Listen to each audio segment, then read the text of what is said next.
காலநிலை மாற்றம் அமேசான் மழைக்காடுகளை அச்சுறுத்துகிறது. முன்னெப்போதும் இல்லாத மணல் திட்டுகள் தோன்றுகின்றன. ஆனால் அமேசான் காலநிலை மாற்றத்தின் விளைவுகளை எதிர்த்துப் போராடுகையில் வரலாற்று வறட்சி முன்னெப்போதையும் விட பயணத்தை கடினமாக்குகிறது. உலகின் மிகப்பெரிய நதி மற்றும் அதன் பரபரப்பான போக்குவரத்து நெட்வொர்க்குகளில் ஒன்றான அமேசான் கடுமையான சவாலை எதிர்கொள்கிறது. சாலைகள் இல்லாத ஒரு பகுதியில் மக்கள் ஆற்றில் செல்ல படகுகளை நம்பியிருக்கிறார்கள். பிரேசிலிய சுற்றுலா வழிகாட்டியான சிலின் சாண்டோஸ் CNN உடன் தனது கவலைகளை பகிர்ந்து கொண்டார். எல்லா இடங்களிலும் மணல் திட்டுகள் உள்ளன, மேலும் படகு ஒன்றை தாக்கி அதன் உந்துவிசையை உடைக்கக்கூடும் என்று கூறினார். இந்த மாதம் 4 லட்சம் குழந்தைகள் வறட்சியால் பாதிக்கப்பட்டுள்ளதாக யுனிசெஃப் தெரிவித்துள்ளது.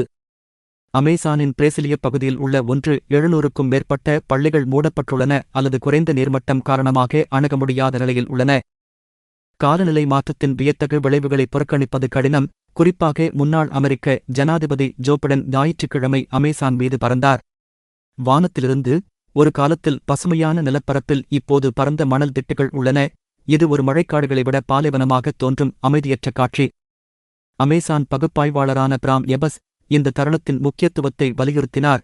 அமேசானுக்கு இது மிகவும் முக்கியமான நேரம், ஏனெனில் முதல் முறையாக மிகப்பெரிய அமேசானிய பொருளாதாரங்களில் 2 முற்போக்கான ஜனாதிபதிகள் உள்ளனர். கொலம்பியா மற்றும் பிரேசில் உள்ளது.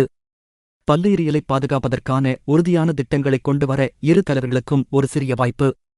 அமேசான் தனது வரலாற்றில் மிகக் கடினமான சவால்களில் ஒன்றை எதிர்கொண்டுள்ள நிலையில் இந்த முக்கியமான சுற்றுச்சூழல் அமைப்பை பாதுகாப்பதற்கான முயற்சிகள் விரைவான மற்றும் அர்த்தமுள்ள செயலுடன் எதிர்கொள்ளப்படும் என்று உலகம் நம்புகிறது.